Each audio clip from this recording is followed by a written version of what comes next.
Hello viewers, I'm again in a field in the Netherlands. I'm near Breda at the Japan Classic Sunday. I think it's my fourth time now here.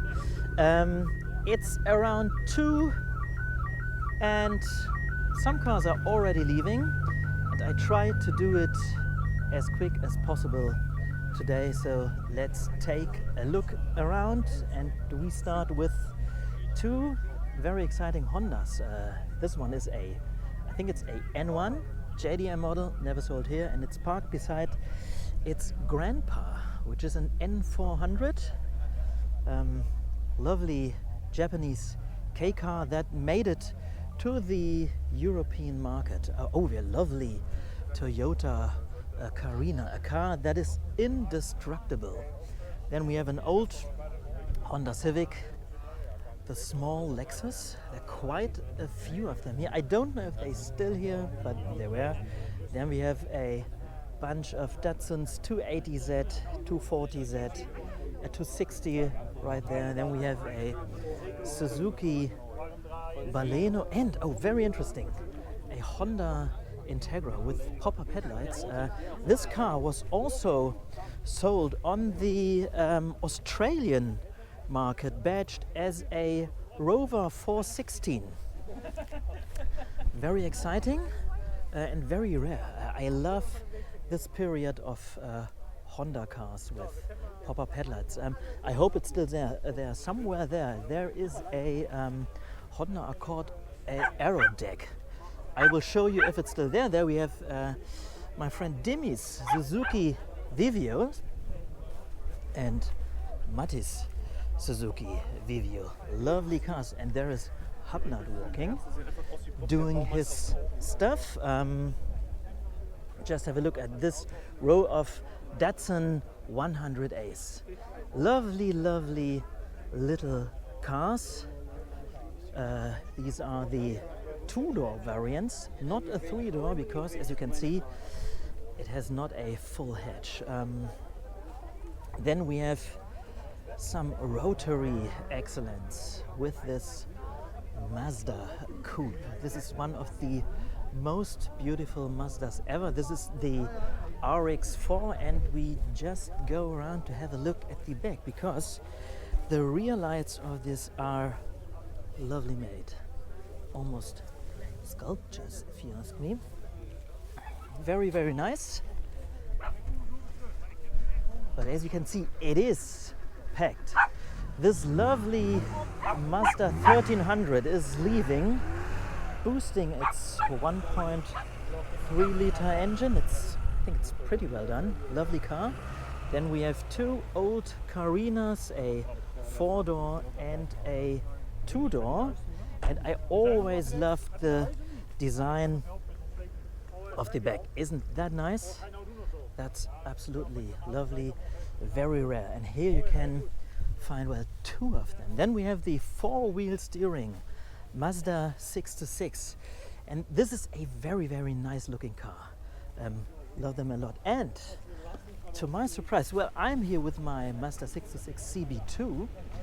And today there are quite many old Mazda 626 CB2s on the field, like this silver Saloon. It's a 1.6 because it had the sort of flat grille. There's the 1.6 in it. In Japan, these were available with 1.6, 1.8 and the 2 liter. And we got the 1.6 and the 1.2, and the pre-facelift is this one. So I think only for 2 years you could get the 1.6 with this grille. So there is a Toyota Corolla, and is it leaving or is it parking? I don't know. Then we have a Mazda MR2.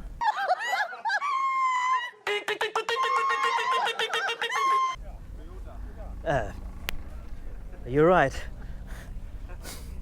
What is happening? So the Toyota MR2. That was a close one, wasn't it? So a very, very good looking car, 1.6 in it.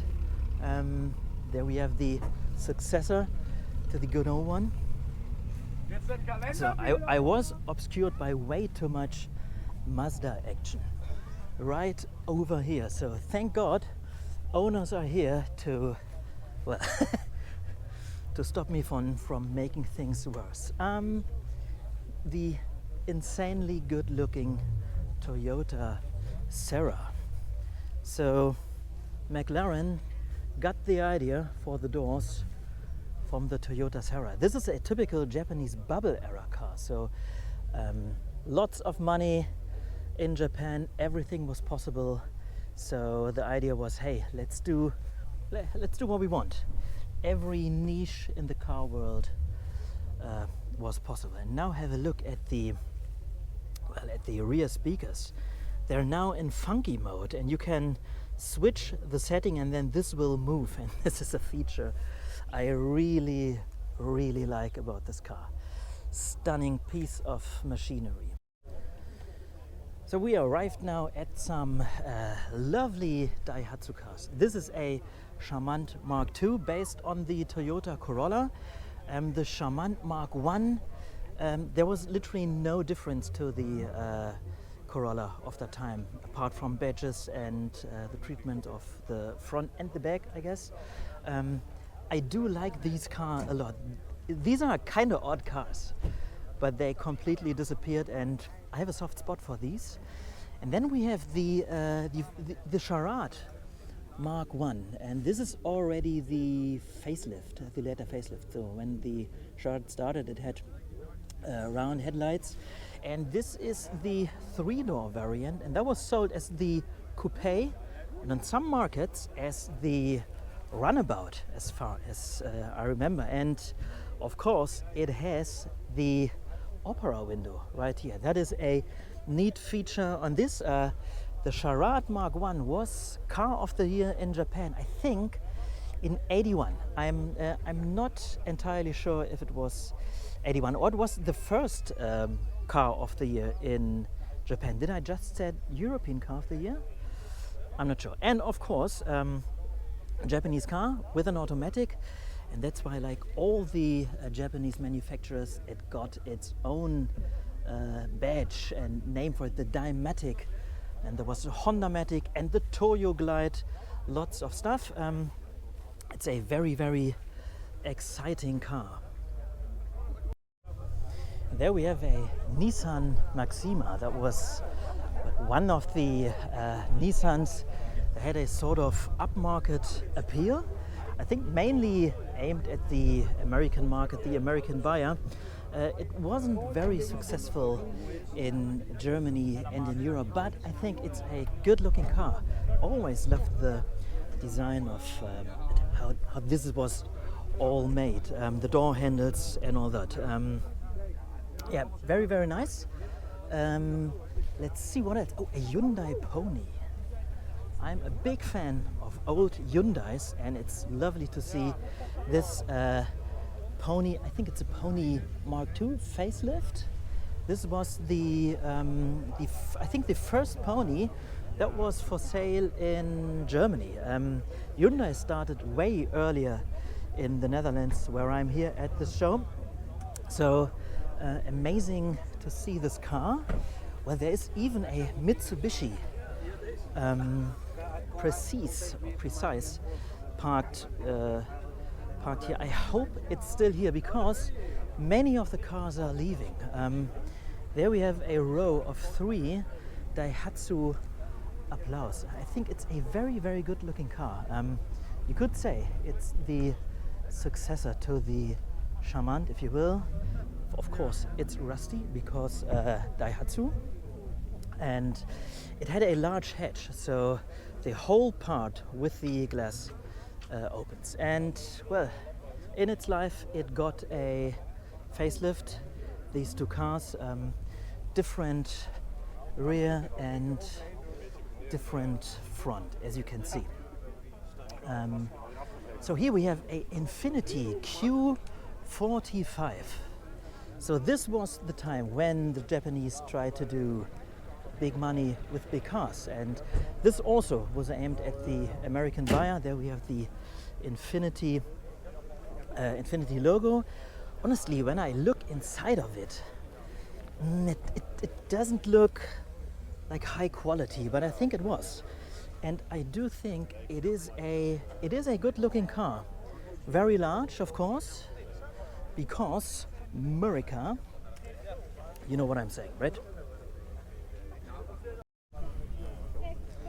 So guys, this video will be a little bit shorter than the ones I did the last years, because the day's almost over and, well, quite a few cars are already leaving. So let's do it quick. Oh, we have a JDM, a Subaru, well, a Legacy. But I think in Japan these had a different badge on it. I will correct myself somewhere here. Let's go to the cars of the organizers of this lovely event. It's still one of my favorite shows. And by the way, they allowed me to open the doors. And I will do that with this awesome Nissan 280C Estate. This car went under different names on different markets. There we have, for example, I think this is the Cedric badge. And I'm not sure if we ever got any Cedric in Europe at all. Anyway, this was going as the 280C. Stunning car. One of my favorites here at the show. One of my favorite details is that you can lower that back window. And I think you put the key in here and then you lower the window. Of course, it has two wiper there at the rear, and as said, I'm allowed to open the doors. Let's do that and enjoy this awesome looking car. So all shades of brown inside, and I love how massive it all is. So quite a lot of everything. I absolutely love the stereo. So this is the radio, and there we have the tape. It's a Clarion unit. I think this is AC. This is the ashtray, automatic gearbox. What do we have on that side? Fuel lit side windows. I think this is for the back window. Rear wipers, but it's rear wipers, and the rear defrogger. This is such an amazing and cool car. So let's close the door again. I've seen that car a few times, and it's still one of my favorites. There we have the Nissan Laurel and a old Suzuki Alto. It's for sale. By the way, I think this is a interesting car when you look at Indian car history, because this was the first Suzuki built by Maruti. So it was the first of a very, very long lineage of important cars for the Indian market. There we have a Perodua, Malaysian built, and a awesome Datsun Bluebird. This was one of the first cars from Japan that made it to Europe. But I think Nissan or Datsun was more or less experimenting with trying to sell these cars over here. And as far as I know, they made it to Norway and maybe some other European countries, not to Germany. Also interesting, when you look at the whole car and the design. So in its early days, Nissan, Datsun, they were involved in Austin cars and Austin copies made in Japan. So I think you can still see that on that car. One of my favorites here, possibly my favorite, is this awesome Toyota Corona coupe. Just have a look at it. It's such a beautiful little thing. It's a pillarless coupe, and I think this is a proper JDM version. So it's not labeled as a Corona. It's the 1600 GT5. Just have a look at the badges right here. I especially love that here on that C-pillar. Is it still a C-pillar when it's a pillarless car? Let's discuss that in the comment section. It's right-hand drive. And yes, as you can see, it's hard to get. Okay, I had a quick chat with Ian from Hubnut, and you know his channel, and if not, you should know, because I think it is the best channel in our automotive world, and also maybe an inspiration for me. Anyways, let's get back to this. Another Mazda 626 CB2 Coupe. It's also a 1.6, as you can see, with the whole grille arrangement. And honestly, this is, I think it is the best color you can have on a Mazda CB2. There we have a Datsun B210 Coupe, and that is an impressive looking car. I think all the early Nissan and Datsun Coupe versions, the smaller ones, look absolutely brilliant. Also, well, you know, I'm into Mazda because I have one and I love them. This sedan version of it, or saloon if you will, this is also a 1.6, and it has this massive wind deflector. I do like that stuff. And some British Leyland sourced mirrors, and these mirrors actually fit the car very well. So I never liked the large driver mirror on my Mazda. Let's have a look at this. This is the same car because, you know, it looks absolutely massive. So this is a brilliant idea. I've learned something today. Thank you. Also, very nice wheels, and this looks very, very JDM. But it isn't. There we have a early 3-door Mitsubishi Lancer, also super rare car. This car had a massive success in rally racing. It's probably a while ago that you have seen a Daihatsu Gran Move, and Rust is involved in all the reasons because you haven't.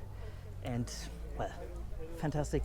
It's not fantastic looking, to be honest, but I have such a soft spot for these cars also because I'm a huge fan of of everything Daihatsu. A quick look at a Mazda 323F, and that's the one with the pop-up headlights. So this is also a little bit, bubble era. So someone at Mazda said, hey, let's do a small car and let's put some pop-up headlights on it. And everyone was like, well, yes, let's do. Hi. Okay, there we have a interesting looking Toyota Celica or Celica or whatever you call it. This has the kind of odd looking almost sedanish shape. Guys, I'm already struggling. I did a video in German today for our podcast.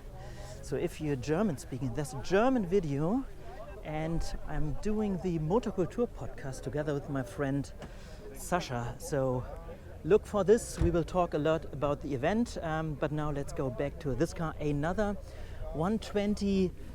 Why this is a 4-door variant, and it has some cool looking wind deflectors here. So this must be a exceptionally rare part. Fantastic looking thing, this. So it starts raining at least a little bit, so let's pace up a little. Just have a look at this Toyota Light Ace van. Isn't that all fantastic? So guys, it is the event to go when you're into classic Japanese cars. Go here. And also, if you're into classic Korean cars, go here, because there we have another Hyundai Pony, and rather unfortunately already gone. Today there was a super rare earlier pre-facelift pony without Hyundai badges, but an American Mitsubishi Precis. I will give you now some of the footage I made earlier. I hope it works. You should see that now. And it looks like it works. So this is now from my German video. So this is some off commentary.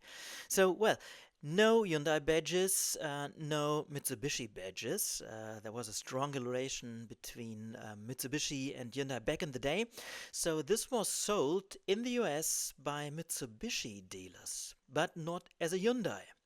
So this was is it the Precis? It's not a Precise, right? Anyway, so if you look closer at it, there is a Mitsubishi sticker. It's not a badge. So I think it was some text thing. I don't know. Anyway, very nice car. Came all the way from Poland. So still with black polished plates. Someone in the US, actually from Poland, bought that car. And then he moved back to Poland and brought the car also back to Poland. And now it's here, came all the way from Warsaw, I guess. The guy drove 1,400 kilometers, top-notch nerd level. Thank you for bringing this. Very, very nice and unique car. So there we have a Hyundai Sonata. This is also exceptionally rare. Just have a look at it. Quite a lot of leather and wood involved. And I just can't remember the last time I've seen a Sonata. So it's the facelift. The pre-facelift looked different at the front and at the rear. Oops, bumping into people, sorry. A Hyundai Elantra. This was also sold as the Elantra in some markets. Gaffer tape has solved some of its problems. But great to have that here, because I'm a fan of old Korean cars, because they're so rare. Just have a look at a rotary truck leaving the show. Of course, it is a Mazda. There it goes, followed by another Mazda truck. They had a cool name. That was the, let's have a look at it. Yeah, the Sundowner. What a badge on it. So as you can see, lots of cars are leaving. There is the Mazda again. There is another Daihatsu Charmant, quite a bit lowered, and revving its massive, let's say, 1.6. So let's get to the other part of the field and see what's going on here.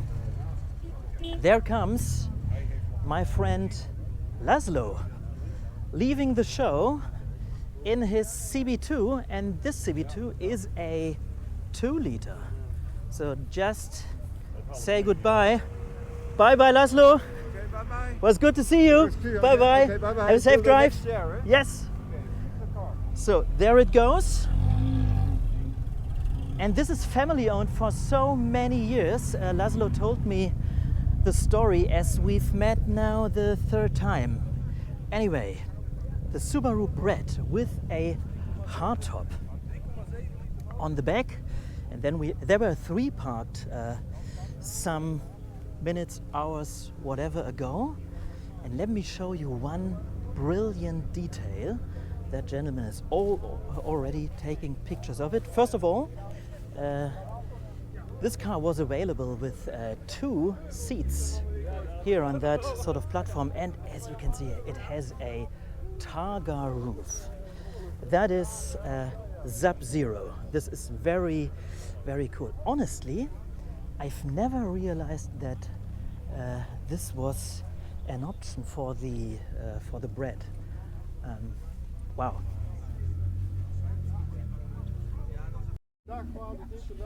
Guys, I see something something interesting. Just have a look at what's coming there.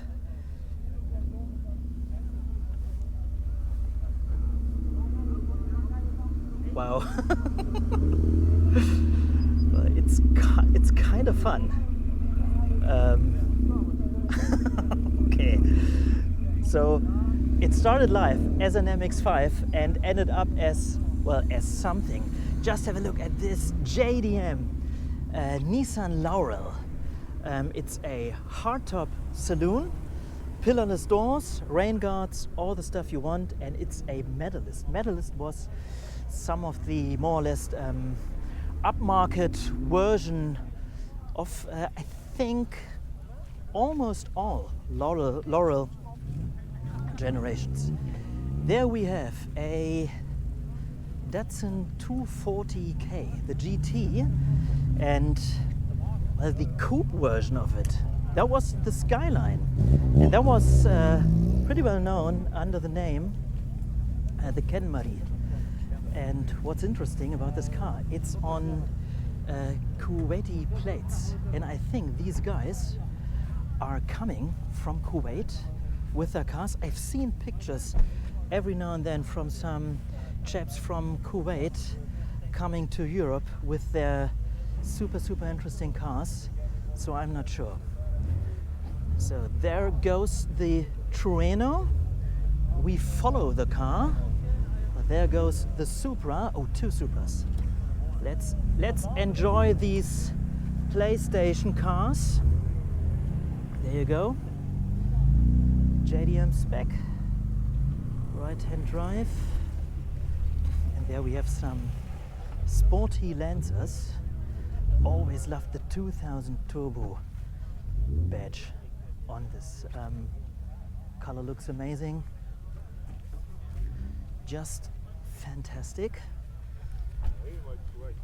Some old Toyotas. There we have a older generation Corolla, and I think that was the one that was also badged as the Daihatsu Charmant Mark 1, and there we have a Corona Mark 2. So, and at some point the Mark 2 was a own badge, an own line of Toyota saloons. The Suzuki flag is waving over there with a Carry and a small Daihatsu Key truck parked beside, and there we have the legend, the good old Lexus. First one, I think the first Lexus ever. There is a Celsior parked anywhere there, probably already gone. There we have a Mitsubishi Sigma, the big one. The saloon was produced in Australia, and I'm not sure about the, well, the estate was produced in Australia. Not sure about the saloon. By the way, this has a very early Philips sat-nav, the car, and I don't know if you can see that. That was one of the first sat-nav units available in production cars. Okay, there is another 323F and a lovely Subaru SVX. This is such an impressive car. I like that a lot. There we have a Honda CRX. Let's have a quick look at some very rusty cars. So this was born as a Mazda 626 CB2. I'm very surprised how many 626 CBs are here, and then someone took a hacksaw and did this to the car. So this is not done by any coach builder, definitely a Dutch car, because it might have an LPG tank as well. By the way, in the 1970s and 80s, it was not unusual to have convertible conversions of Japanese coupes cars in Germany and Europe. Many European coach builders did conversions like that, but this clearly isn't. Then we have this awesome, very early Celica Beyond Rescue. but it's nice to see. Just have a look at all the rust here. So shout out to Wasabi Cars, another channel you should definitely check out. There is my car again, and I think, oh, there's the 323F. I think it's a good looking car.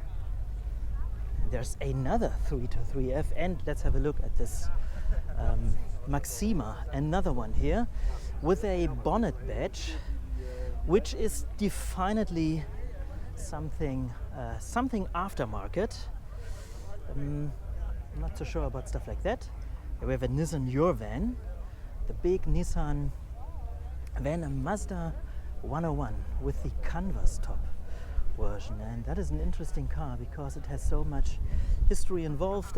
Built in Iran for many years as a four-door saloon and a 5-door and a 3-door, and of course it was the Kia Pride. It was sold with a Ford badge, so it is actually a very small and a very interesting car.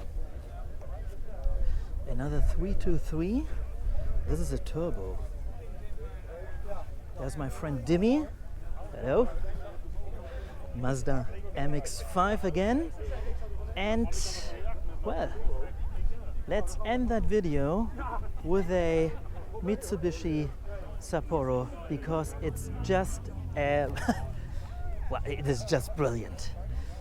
It looks absolutely fantastic, and this was actually one of the very few Japanese hardtop saloons that actually made it to the European market. So there was, of course, Subaru.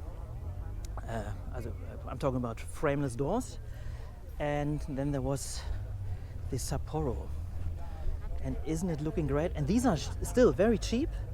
And back in the days, these came with a lot of kit in it. So these always had very good specs. AC, automatic, electric windows.